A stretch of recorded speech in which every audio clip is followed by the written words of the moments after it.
할렐루야. 오늘은 잠언서 6장 16절에서 19절에 있는 말씀을 통해서 하나님의 미움을 사지 말라라는 제목으로 말씀을 나누기를 원합니다. 서로 사랑한다고 하지만은 이것이 증오로 변할 때는 무섭게 돌변할 수 있는 것이다.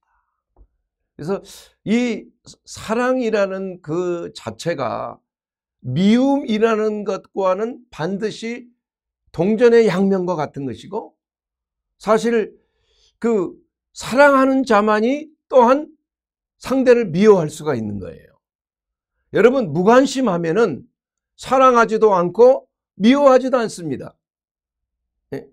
그러나 극단적으로 남을 미워할 때, 어떤 사람을 미워할 때는 그만큼 애증관계로서 사랑을 하기 때문에, 그 사랑에 대한 소유욕이 있기 때문에 사랑하는 자를 소유하고자 하는 그러한 마음이 있기 때문에, 물론 그런 생각은 잘못된 것이지만, 사랑은 참 어떤 의처증이나 의부증처럼 잘못된 소유권을 가지고, 소유관을 가지고 하는 것은 잘못된 것이죠. 그러나 사랑할 때 우리는 그 사랑을 받는 사랑의 대상이 다른 어떤 사람을 사랑한다. 여러분 결혼한 사람이면 여러분의 남편이나 여러분의 아내가 다른 여자를 보거나 다른 남자를 쳐다보고 있고 사랑한다면 그거 참을 수 있겠습니까?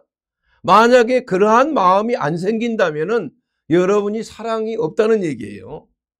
그냥 그대로 그냥 당신 좋을 대로 하시오. 그게 사랑입니까? 그 사랑을 안 한다는, 사랑이 없다는 끝이라는 것이죠. 이혼했다는 것과 같은 것입니다. 같이는 살지만. 이와 같이 이 사랑과 미움은 다른 감정이 아니고 하나의 그 표현이 다른 상반된 그러한 감정으로 나타나는 것입니다. 하나님의 사랑도 마찬가지예요. 하나님은 우리를 사랑하시기 때문에 하나님은 질투하시는 하나님입니다. 나 외에 다른 신을 두지 말라. 여러분의 남편에게, 여러분의 아내에게 나 외에 다른 여자 두지 말라. 똑같지 않습니까? 나 외에 다른 남편 두지 말라. 똑같은 거 아니에요? 예? 그거 왜 그렇습니까? 사랑하기 때문에.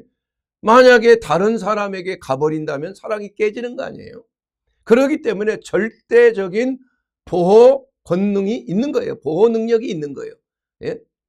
이와 같이 하나님께서는 계명을 주신 이유도 그것이 우리를 구속하기 위한 것이 아니라 우리를 사랑하기 때문에, 사랑하는 대상이 그 법을 어기게 되면 그 법에 대한 대가로 엄청난 화가 임한다는 것을 알기 때문에 하나님은 우리에게 계명을 주시는 겁니다.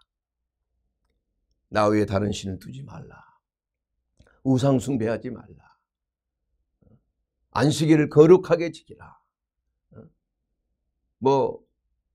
내 이름을 헛되이 부르지 말라. 이런 거. 그리고 사람에 대한 계명은 부모를 공경하라.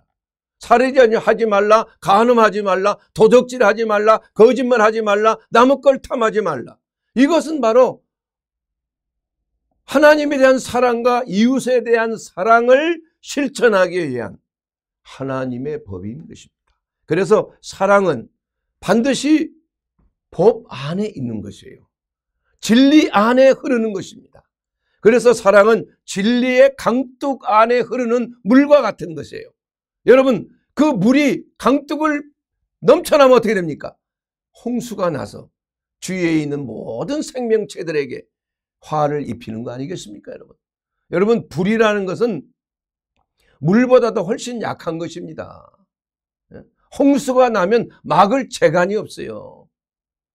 그건 왜냐하면 이마만큼 진리를 벗어난 그러한 사랑이라는 것은 위선이에요, 위선.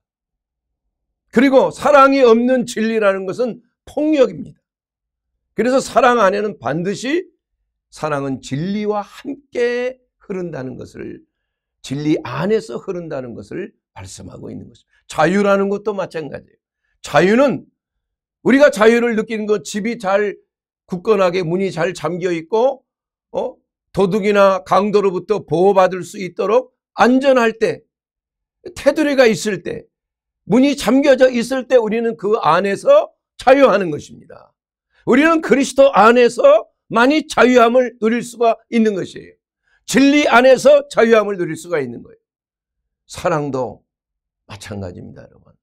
우리가 진심으로 남을 사랑한다고 할 때 사랑과 미움의 감정이라는 것은 동시에 일어날 수 있는 그러한 감정이에요. 자, 여러분, 그 영국에 있는 한 대학에서 17명을 이렇게 좀 추천해가지고 그 사람에게 싫어하는 사람 얼굴 보여주고 아니면 아주 극혐하는 사람 사진을 보여준 거예요. 그리고 나서 뇌에 스캔을 했습니다. CT를 찍었어요.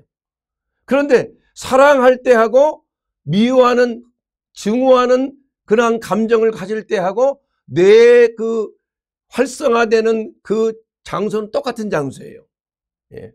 감정뇌라고 하는 그런 장소예요. 편도체라고 하는 곳이에요. 예. 그래서 참 이상하게 생각한 것은 왜 사랑과 미움은 뇌의 한 부분에서 고통을 느낄 때에 나타나는 그러한 회로란 얘기예요. 여러분, 사랑할 때도 그렇고 미워할 때도 뇌는 같이 반응을 한 거예요. 그래서 이것을 보고 편도체의 납치다, 제가 한번 설교한 적이 있습니다. 그렇게 되면 사랑하는 자는 눈에 뭐가 끼었다?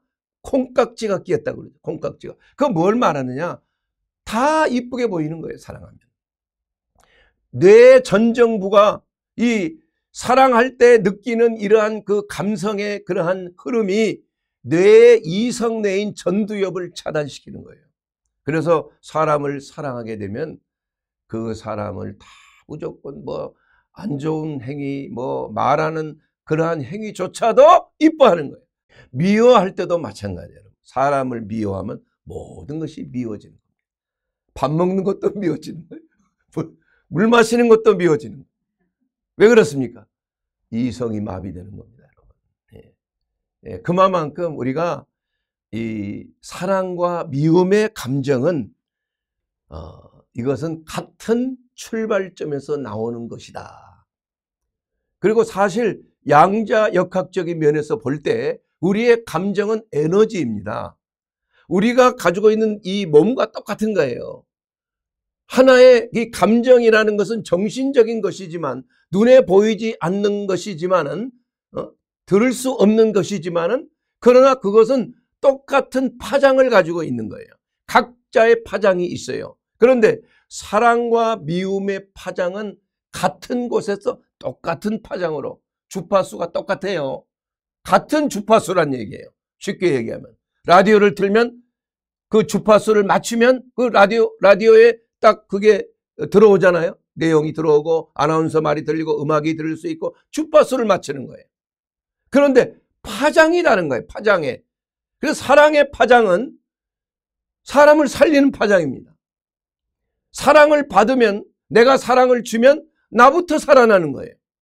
왜냐하면 세포의 생명의 파장에 영향력을 주는 거예요, 이게. 그래서 내가 우선은 살아나고 사랑하게 되면 다른 사람까지도 영향을 주는 거예요. 생명의 파장이 나가는 것입니다. 그래서 모든 세포는 다 입자요 파장으로 되어 있는 거예요.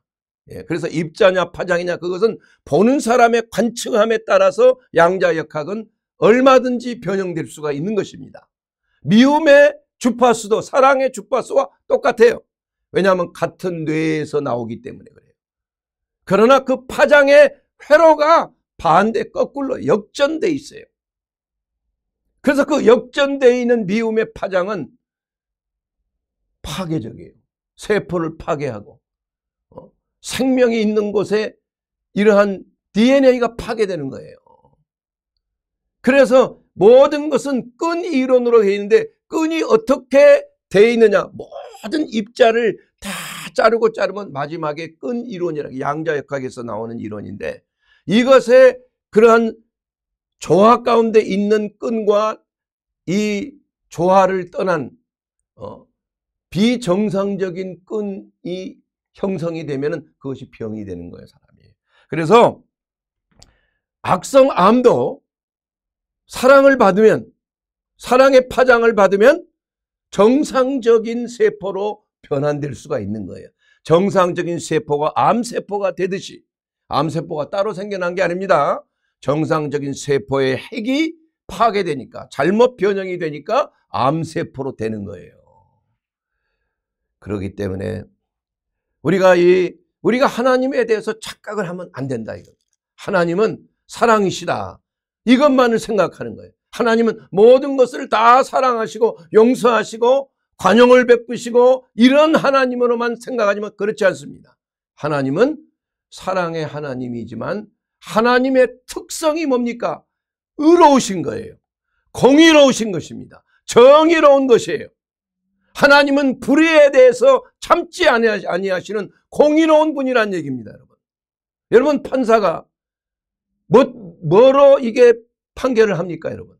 법대로 하는 거 아니에요? 그래서 아무리 내가 사랑하는 자라 할지라도, 내 자녀라고 할지라도 판결은 법대로 해야 되는 게 정확한 판사의 그러한 법과 양심에 따라 하는 거 아니겠습니까? 그래서 때로는 무기징역을 선고할 수도 있고 사형을 선고할 수도 있는 거예요. 그래서 어떤 유명한, 우리 지금은 고인이 됐습니다, 그 유명한 판사, 그분은 사형수, 자기가 판결을 내려서 사형을 받은 사람에게 찾아가서 눈물을 흘리면서 그를 감싸 안고 위로하고, 정말 이러한 참 이해할 수 없는 그러한 일들이 벌어질 수가 있는 거예요. 예. 그러므로 사랑하는 여러분, 우리가 이 하나님의 그 사랑에 대해서 오해를 하지 말게 되기를 바랍니다. 하나님은 사랑의 하나님이지만 동시에 하나님은 미워하시는 하나님이에요. 불의를 싫어하시고 미워하시는 하나님이에요. 근데 이것에 대해서 사람들이 그렇게 귀중하게 여기질 않아요. 무조건 하나님은 사랑이시다, 미움이라는 것은 마귀에 속한 것이다, 이렇게 착각을 하는 거예요. 여러분, 하나님은 사랑의 하나님이지만 동시에 불의를 행한 자를 심판하지 아니하시면 견딜 수 없으시는 하나님이에요. 그래서 하나님은 진노하시는 겁니다. 그래서 마지막 때에 하나님은 모든 것을 선악간에 판단하러 이 땅에 재림하시는 거예요. 그래서 저도 인간관계를 하면서, 여러분도 마찬가지겠지만, 세상에 이런 불의가 있을 수가 있나? 세상에 저런 악한 사람이 있을 수, 이런 것을 만날 때가 있어요. 그래서 그 불의가 성공하는 것처럼 보이고 불의가 다 묵인되는 것처럼 보이지만, 그러나 언젠가는 모든 불의는 하나님의 심판을 겪게 될 것이다. 이러한 심판이 있기 때문에 정의로운 자가 살 수가 있는 겁니다. 우리가 이러한 하나님의 정의라는 것은 사람을 대하는 공평한 자세가 정의예요. 우리도 의로운 사람이라 할 때는 똑같이 공정하게 사람을 대하는 거예요. 이게 정의로운 거예요. 예. 그러나 그 잣대가 내 잣대가 아니라 그 마이클 샌델이라고 하는 그 정의란 무엇인가 책에 보면, 우리 정의가 내 잣대로 하게 되면 그게 사회의 불안을 형성할 수가 있다, 이겁니다. 분열을 초래할 수가 있다는 거예요. 왜냐하면 잣대는 다 다르기 때문에, 각자의 잣대가 다 다르기 때문에 그런 거예요. 그렇기 때문에 우리가 정의라는 것은 하나님의 정의를 말하는 것입니다. 누구나 똑같이 하나님은 공평하게 잣대를 대고 대하시는 거예요. 법도 평등하게 대하시는 겁니다. 그러나 공의라는 건 뭐냐? 공의는 사람을 심판하는 게 공의예요. 선악간에 심판하시는 하나님의 특성이 바로 하나님의 특별한 그러한 특성에 속하는 것입니다. 하나님은 선과 악을 분별하시는 하나님이에요. 또한 심판하시는 하나님이신 것이에요. 그렇기 때문에 우리가 하나님 앞에 두려워 떠는 것입니다. 그래야 이것이 진정한 아름다운 사회, 정의로운 사회가 될 수가 있는 것입니다. 그런데 그 잣대가 어디에 있느냐, 이게 중요한 것이에요. 우리는 하나님의 말씀이 정의로운 잣대가 되는 거예요. 하나님의 말씀하신 대로 우리는 사는 것이 우리의 정의로운 것이에요. 의로운 자가 되는 것이에요. 그렇기 때문에 우리는 의롭지 못하기 때문에 행함이 그리스도 예수 안에서 우리는 거듭나게 되고 죄사함 받게 되고 대속의 은혜로 우리가 하나님의 성령을 통하여 하나님의 뜻에 순종함으로 말미암아 의로운 자가 되는 거예요. 그리스도의 의가 우리 가운데 와서 우리가 의롭게 되는 것입니다. 이게 바로 이신칭의야. 정확히 말하면 이신득의야. 우리가 믿음으로 그리스도의 의를 얻는다는 것입니다. 이것이 바로 하나님의 은혜라는 것이에요. 이것이 바로 하나님의 정의가 우리 가운데 나타나는 것입니다. 그렇기 때문에 하나님을 떠나서 하나님의 진리의 말씀을 떠나서는 정의라고 말할 수가 없는 거예요. 그래서 모든 법이라는 것은 사실은 성경에서 나온 거예요. 우리가 하나님이 미워하시는 것을 피하는 것, 하나님이 싫어하는 것이 무엇인지를 우리는 그것을 잘 알고 그것을 안 하는 것이 하나님에 대한 사랑이에요. 물론 순종해야 되는 것이지만 하나님이 하지 말라고 한 것을 안 하는 것이 하나님을 사랑하는 것이 된다 이겁니다. 그것이 바로 계명이라는 것입니다. 계명이라는 것이에요. 그렇기 때문에 하나님께서는 우리가 드리는 제사, 구약시대에 드리는 그 제사는 뭐 양을 잡아드리고 뭐 소를 잡아드리고 이렇게 해서 하나님 앞에 죄값을 치르기 위해서 희생 제물을 드렸잖아요. 그때 하나님께서 뭐라고 말씀하시느냐, 내가 원하는 것은 이러한 제물이 아니다. 네가 생활은 멋대로 하면서 불법을 행하면서 그 가난한 자를 도와주지도 않고 핍박하고 연약한 자들을 업신여기고 하면서 제사만 드리면 뭐하냐, 양과 염소를 드리면 뭐하냐. 내가 원하는 것은 그런 게 아니야. 너희가 내게 소제를 드릴지라도 번제를 드릴지라도 내가 받지 아니할 것이요. 아모스 5장 22절에 있는 그 말씀이죠. 너희의 살찐 희생의 화목제도 내가 돌아보지 아니하리라. 하나님이 기뻐하시는 건 뭐냐, 내 노랫소리를 내 앞에서 그칠지 찬양도 하지 말란 얘기예요. 내 비파 소리도 내가 듣지 아니하리라. 아니 행동은 멋대로 하면서 불법을 행하면서 하나님 앞에 나와서 하나님 감사합니다 헌금한다고 그게 되는 게 아니라 하나님이 받지 아니하신다는 것입니다. 그래서 형제와 불화한 것이 생각나거든 제물을 드리러 가다가 먼저 화해하고 그 다음에 제물을 드리라고 예수님은 말씀하신 것이에요. 그래서 결론은 뭐냐, 오직 정의를 물같이 공의를 마르지 않는 강같이 흐르게 하는 것입니다. 정의라는 건 무엇입니까? 사람을 공평하게 대하는 것이에요. 공의라는 건 무엇입니까? 사람을 판단할 때 하나님의 공의로운 판단에 맡기는 거예요. 모든 것을 선악간의 판단에 맡긴 것이 바로 예수 그리스도께서 그 마음속에 평화를 느끼면서 십자가를 지신 거 아니겠어요?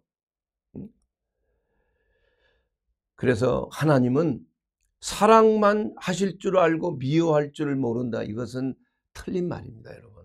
하나님은 사랑하시기 때문에 미워하시는 거예요. 여러분, 이스라엘 백성들에게 가나안 땅을 정복할 때 어떻게 하라고 그랬습니까? 가나안 땅에 들어가서 그 모든 백성들을 아주 멸절하라고 그랬어요. 어린아이까지 다 죽이라고 하는 거예요. 우리가 생각할 때는 아니 하나님이 사랑의 하나님이 어찌 그런 말을 할까? 그러나 그 하나님의 의도하신 그 목적은 뭐냐? 너희들이 거기 가서 그 사람들을 멸절하지 아니하면 너희들이 오염이 되고 너희들이 우상 숭배하고 너희들이 주술을 하고 너희들이 우상에 참으로 노예가 된다 이겁니다. 그래서 그 씨를 말리라는 거예요. 씨를. 하나님이 가장 싫어하는 것은 나 외에 다른 신을 두는 것은 하나님이 참으실 수가 없다는 거예요. 그래서 차라리 나를 버리라. 버리든지 아니면 나를 선택하든지 둘 중에 하나를 하라. 둘 중에 하나만. 우리의 신앙생활도 마찬가지입니다, 여러분.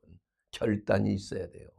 양쪽에 발을 거치고 두 주인을 섬길 수가 없는 것입니다. 우리는 하나님을 선택하든지 하나님의 의로움을 선택하든지 아니면 세상의 보편적인 세상의 인본주의를 선택하든지 이렇게 둘 중에 하나를 하라는 것입니다. 사랑하는 여러분, 우리가 하나님께서 우리를 이토록 사랑하사 독생자를 주셨습니다. 그러므로 저를 믿는 자마다 멸망치 않고 영생을 얻게 하기 위해서 우리에게 독생자를 주셨어요. 왜냐하면 하나님은 사랑이시지만 동시에 공의로운 자이기 때문에, 공의로운 분이시기 때문에 우리가 범죄한 것을 그대로 두지 아니하시고 그 아들에게 대신 정죄함을 받게 하셨어요. 우리를 살리기 위해서. 하나님이 육신을 입고 오셨다, 이게 육체를 입고. 그리고 대신 저와 여러분의 죄를 대신 받으셔서 대신 십자가에서 죽으셨다 이거예요. 물과 피를 쏟았다 이겁니다. 하나님의 사랑이 얼마나 지극하신가. 동시에 하나님은 공의를 실천하신 것입니다.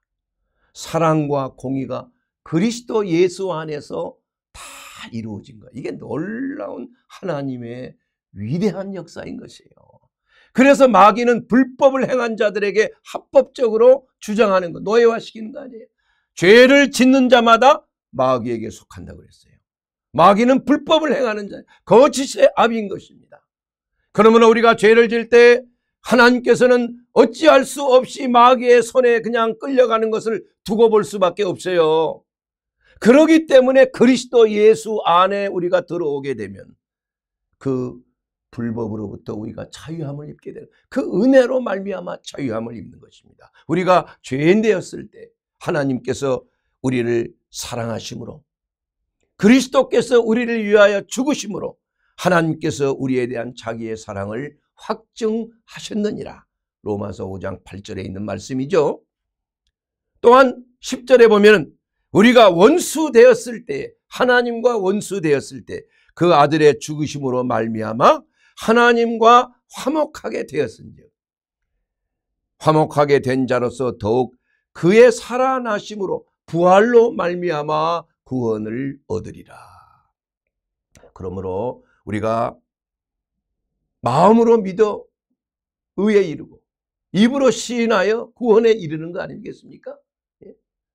그런데 그 구원에 이르는 그 조건은 하나님께서 아들 예수 그리스도를 죽은 자 가운데 살아나신 것을 믿어야 이것이 구원을 받는다고 분명하게 말씀하고 있는 것입니다. 사랑하는 여러분, 죄에 대해서 여러분 불안해 하십니까?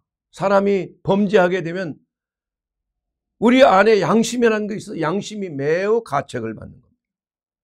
그래서 양심이 그냥 계속 외치는 거, 너 그거 하지 마. 잘못하면 큰일 나. 하나님이 진노하셔. 빨리 회개해. 그런데 계속 죄를 범한다 이거예요. 그럼 어떻게 돼요? 그 하나님의 양심의 소리가 점점 줄어가는 거야. 나중에 안 들려버려. 그걸 보고 양심에 화인 맞았다. 그렇게 되면은 가망이 없는 거예요. 그래서 하나님께서 우리에게 양심을 통하여 말씀하실 때 우리가 하고 싶은 그 의지를 가로질러서 이건 안 되는 것이야.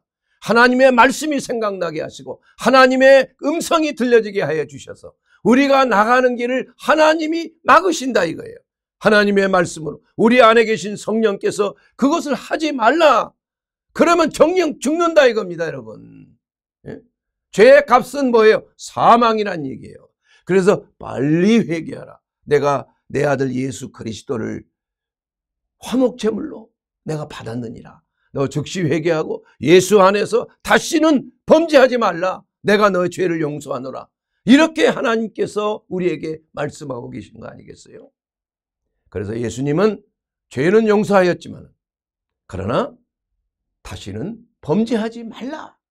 이렇게 우리 주님은 늘 우리에게 말씀하고 있는 것입니다. 그러므로 우리 성도의 삶은 가장 우선적인 것이 거룩함이에요. 거룩함이라는 것은 죄가 없다는 그런 말이 아닙니다. 하나님 앞에서 구별됐다는 것을 말해요.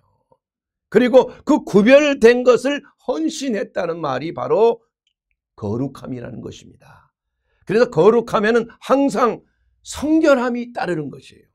그 성결함은 우리의 의로운 행위로 성결함이 아니라 그리스도의 보배로운 피로 말미암아 우리가 깨끗함을 입은 하나님의 은혜가 그 안에 하나님의 사랑이 담겨져 있는 것이라.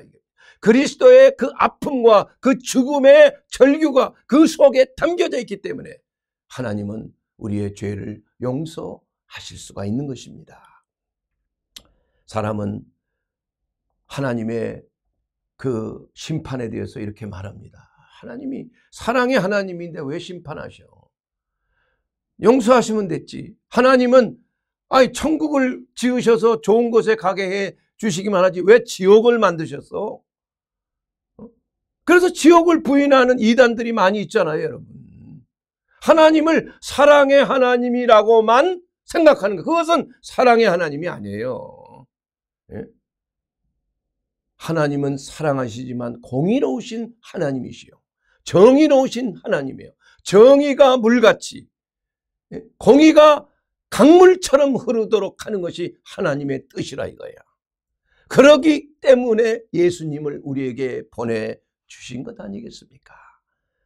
그렇기 때문에 우리는 하나님이 싫어하는 것을 하지 말아야 하는 것입니다. 순종하는 것도 중요하지만 순종하지 못할지라도 하나님이 하지 말라 그런 것을 안 하면 되는 거예요. 안 하면. 적극적으로 순종하고 하나님을 따르는 것은 그 다음 문제예요. 첫째는 하나님이 너 그거 하지 마. 너 살인하지 마라. 여러분, 살인이라는 것은 무엇입니까? 형제를 미워하는 자마다 살인하는 거 아니에요. 현대 세상의 법은 아무리 미운 감정을, 죽이고 싶은 감정을 가져도 살인하지 않은, 실제로 행동에 옮기지 아니하면 법의 조촉을 안 받는 거예요. 그러나 하나님의 법은 형제를 미워하는 자마다 살인하는 자라고 그랬어요. 물론 그건 그렇다고 해서 막 살인해버려. 그냥 그냥 여인을 보고 음욕을 품으면 간음해서 그러면 막 간음해버리지까지 거. 같은 거면 맨날 여인을 보면 음욕이 생기고 음욕이 품으면 그러면 그거 똑같으면 간음해버리지. 그러나 그건 아니에요. 왜 아니냐 하면은 죄가 그 범위가 다른 것입니다. 마음으로 범죄하는 것도 간음하고 살인하는 것이지만, 그러나 몸으로 행하는 것, 이것은 가중처벌이 되는 거예요. 몸이 멸함을 당하는 거예요. 몸이. 그렇지 않습니까, 여러분? 그러니까 하나님의 법과 세상의 법에 다 들어가 버리는 거예요. 그래서 하나님은 살리기도 하시지만은, 여러분 착각하지 마세요. 하나님은 죽이기도 하십니다. 하나님은 죽이지 않는 뭐 그 마귀만 죽이는 줄 알아요. 그렇지 않아요. 하나님 앞에 죽임을 당한 성경에 나온 사람만 해도 수천만 명이야. 이것은 하나님이 악하기 때문에 그런 게 아니에요. 하나님은 공의로우신 분이기 때문에 하나님은 살리기도 하고 죽이기도 하시는 거예요. 이것이 바로 하나님이 가지고 있는 능력입니다. 마귀는 살릴 수가 없는 거예요. 마귀는 죽이기만 하는 거야. 합법적으로. 그것도 죄를 짓는 자에게 하나님은, 그 마귀는 하나님으로부터 그 권한을 받은 거예요. 법을 어겼으니까 그 사형을 집행하는 거 아니에요. 집행하는 거. 그렇기 때문에 하나님은 공의로우신 하나님이기 때문에 하나님이 싫어하는 거 제발 하지 말란 얘기예요, 여러분. 그래서 오늘 본문 말씀에 잠언서 6장 16절에 여호와 하나님께서 싫어하는 것 6가지가 있는데, 그것은 첫째로는 교만이다. 교만. 곧 교만한 눈입니다, 여러분. 눈은 마음의 창이에요. 하나님은 교만한 자를 매우 싫어하십니다. 주 만군의 여호와가 말하노라. 교만한 자여 보라, 내가 너를 대적하리니 내가 곧 너를 벌할 때가 이르렀음이라. 교만은 하나님 필요 없다고 하는 거예요. 당신은 당신이고 나는 나라 이거야. 나를 침범하지 마세요. 이게 교만이야. 내 생각대로 내 뜻대로 하겠습니다. 이거 교만이에요. 예레미야서 50장 31절에 있는 그 말씀이 그렇다 이겁니다. 또 예수님께서도 마태복음 23장 12절에 누구든지 자기를 높이는 자는 낮아지고 누구든지 자기를 낮추는 자는 높아지리라. 교만은 패망의 선봉이요 겸손은 총기의 앞잡이니라. 이렇게 잠언서는 분명하게 18장 12절에 말씀하고 있는 것입니다. 여러분, 천사장 루시퍼가 말이에요, 교만하여 마귀가 됐잖아요.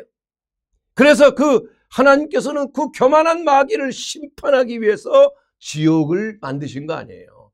근데 그 지옥을 들어가는 자가 마귀만 들어가는 게 아니라 죄를 짓는 자마다 들어가는 거 아니겠어요? 그래서 하나님께서는 우리를 구원하기 위해서 마귀를 멸하시는 예수 그리스도를 우리에게 보내주신 거 아니에요.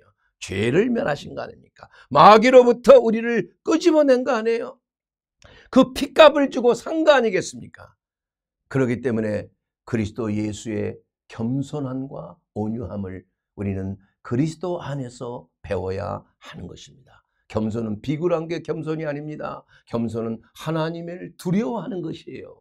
하나님의 말씀을 순종하는 것입니다. 이것이 겸손한 자세, 사람의 태도가 되는 것이에요. 두 번째로 하나님께서는 거짓말을 미워하십니다. 하나님이 싫어하는 거 6, 7가 중에 거짓을 말하는 혀라고 그랬어요. 요한복음 8장 44절에 너희는 너희 아비 마귀에게서 났으니 너희 아비의 욕심을 너희도 행하고자 하느니라. 너는 처음부터 살인한 자여 진리가 그 속에 없으므로 진리에 서지 못하고 거짓말을 할 때마다 제 것으로 말하느니라. 저가 거짓말장이요 거짓의 아비가 되었어요. 우리는 타락한 이후에, 우리의 조상 아담이 타락한 이후에 우리의 본성은 바로 선한 하나님의 연합한 그러한 선한 상태에서 타락하여 마귀와 연합한 자가 되었다 이거예요. 그렇게 해서 태어날 때부터 어린아이를 보세요. 얼마나 이기적인가. 자기만 알아 그냥. 절대 이기주의자 아니에요. 싫어하는 것만 청개구리처럼 골라서 하는 게 아니에요. 그게 사람의 본성이에요, 본성. 저와 여러분이 다 마찬가지입니다, 여러분. 사랑하는 여러분, 거짓말은 마귀의 역사입니다. 거짓말에 속아서는 안 돼요. 거짓말을 사람으로 미혹하는 거예요, 마귀가. 첫째는 그거 먹어도 죽지 않아. 너희가 하나님처럼 되려고 하나님이 그런 거에 속지 마라. 먹어봐, 맛있잖아. 보암직하고 먹음직하잖아. 탐스럽잖아. 탁 먹는 순간에 불법을 행하고 결국은 죽음으로 가는 거예요. 타락하게 돼요. 그냥 마귀에 그냥 코에 콱 깨버린 거예요. 마귀의 삼지창에 꿰는 거예요. 소위 말하는. 거기서 벗어나는 길은 바로 그리스도 예수 안에 가할 때 우리는 비로소 구원이라는 놀라운 은혜로 마귀의 손아귀에서 겸손하게 그리스도를 닮는 겸손을 우리가 배울 수가 있는 것입니다. 세 번째로 하나님이 미워하는 것은 무엇입니까? 무고한 자를 피를 흘리는 손을 미워하십니다. 사람은 본질적으로 살인적인 본능을 가지고 있어요. 여러분, 자기에게 조금 손해를 끼치면 그냥 미워하게 되는 거예요. 그 미워한다는 것은 그 사람을 저주하는 거 아니에요. 그 사람을 저주하는 건 무엇입니까? 죽이는 거예요, 사실은. 저놈 자식 확 벼락 맞아서 죽어버려요. 가다가 그냥 사고나 당해란 말이에요. 뭐 그 사람이 축복하지 말고 미워하게 되면 그 사람이 잘 되는 걸 바랍니까? 솔직하게 얘기해 봅시다. 망하는 걸 바라는 거예요. 그게 망하는 거의 극치가 뭐예요? 죽음 아니에요? 지옥불에 떨어지는 거 아니에요? 욕도 그런 욕이 있잖아요. 지옥에 떨어져라. 이게 바로 미워하는 사람의 감정이요, 그 특징인 거예요. 그러므로 사랑하는 여러분, 우리가 미워하는 자, 무고한 자, 죄 없는 자의 피를 흘리는 손, 이 손이 참 중요한 것입니다. 손으로 죄를 범하는 거예요. 손으로 일을 하지 않습니까? 그 일을 하는 것이 그 사람이 뭐 학자가 돼서 뭐 펜대를 누리든 뭐 타자를 치든 아니면 뭐 목공을 하든 뭐 토공을 하든 뭐 도로를 짓든 아니면 설거지를 하든 그 손으로 사람을 죽이기도 하고 살리기도 하는데 협조하는 거야. 협조하는 거야. 자기는 안 했다고 생각하지만 그것은 어디를 위해서 일하느냐. 이게 중요한 것입니다. 사랑하는 여러분, 무고한 자의 피를 흘리는 손이 돼서는 안 됩니다. 하나님의 의로운 오른손이 되어야 하는 것입니다. 네 번째로 악한 계교를 꾀하는 마음. 악한 계계를 꾀하는 것 마음은 무엇입니까? 그것은 바로 마음속에 악한 생각을 하는 거예요. 그 악한 생각이라는 것은 악한 행위가 나타나는 그러한 결론이 되는 거예요. 생각이 말을 낳고 말이 행동을 낳는 거 아닙니까? 그래서 무엇을 생각하는지가 매우 중요한 거예요. 그래서 모든 생각을 그대로 받아들이지 말고 그 생각을 사로잡아서 예수 그리스도 안에 복종케 하라는 얘기예요. 하나님의 말씀에 합한 생각인가? 여러분의 철학이 과연 어디에서 온 것인가? 여러분이 추구하고 하고 있는 그러한 이념과 철학이 어디서 온 것인가? 이걸 잘 따르고 하라는 얘기예요. 가장 근본적인 뿌리를 보라는 얘기예요. 그래서 이단이라는 것은 틀린 것입니다. 뿌리가 다르기 때문에 이단이 되는 거야. 예, 사랑하는 여러분, 그렇기 때문에 우리가 악한 계교를 꾀하는 마음, 그것은 마인드, 생각입니다. 모든 생각을 그리스도 예수 안에서 하나님이 기뻐하시는 생각을 우리는 받아들여야 되는 거예요. 그리고 미혹하는 모든 생각을 분별하는 것이 바로 성령의 역사가 되는 것입니다. 그리고 다섯 번째는 악으로 달려가는 팔을 하나님이 싫어하시는 것입니다. 왜냐하면 악으로 달려간다는 것은 마음이 바빠요.